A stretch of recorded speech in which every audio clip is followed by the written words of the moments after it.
Let's work through solving this ratio problem. So remember, the first step we're going to want to take is identifying key pieces of information in our word problem.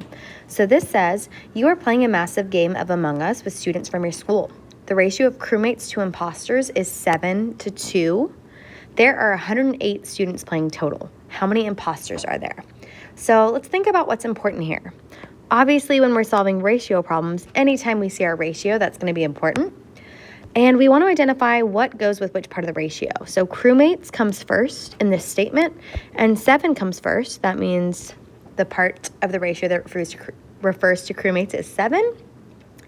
And then it looks like second in the ratio comes imposters, and 2 comes second. That means both those parts go with each. I can actually go ahead if I want to and start my tape diagrams according to that information. So I know that crewmates is going to refer to 7, so I can draw 7 boxes here. 1, 2, 3, 4, 5, 6, 7. And then imposters has 2 boxes as part of that ratio. So I'm just going to draw 2. All right, what else is important here? Let's continue with that. There are 108 students playing total. How many imposters are there? Big question is how many imposters are there?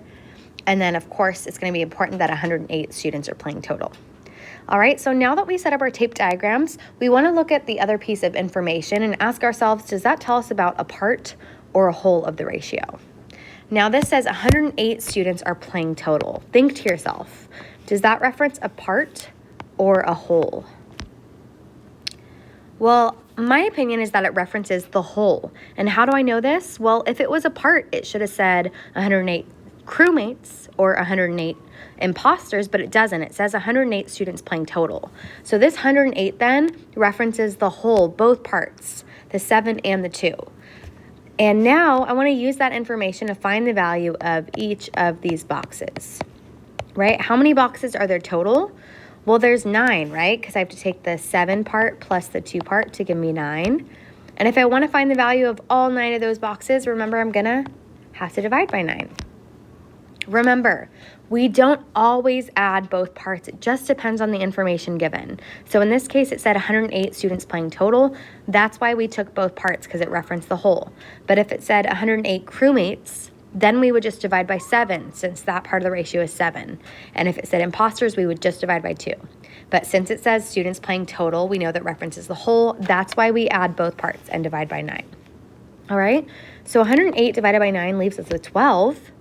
What does that tell us? That tells us each value within these ratio boxes is 12. And now that we have that information, we should have everything we need to answer this big question. How many imposters are there? So let's take a look at imposters. We have 2 boxes of 12. 12 times 2, or 12 plus 12, would make it true that there are 24 imposters. Now, before you're confident, you can check to make sure your answer is reasonable. So I just want to make sure that the amount of crewmates here makes sense as well. There would be 84 crewmates. And I want to make sure that that matches with the information given. It says 108 students playing total. So if I added 84 and 24, would that equal 108? Yeah, it would. So I know that my information matches up. I know that this answer is reasonable, so I can be confident in my answer that 24 imposters are there. All right? I hope this helps. Continue through your practice.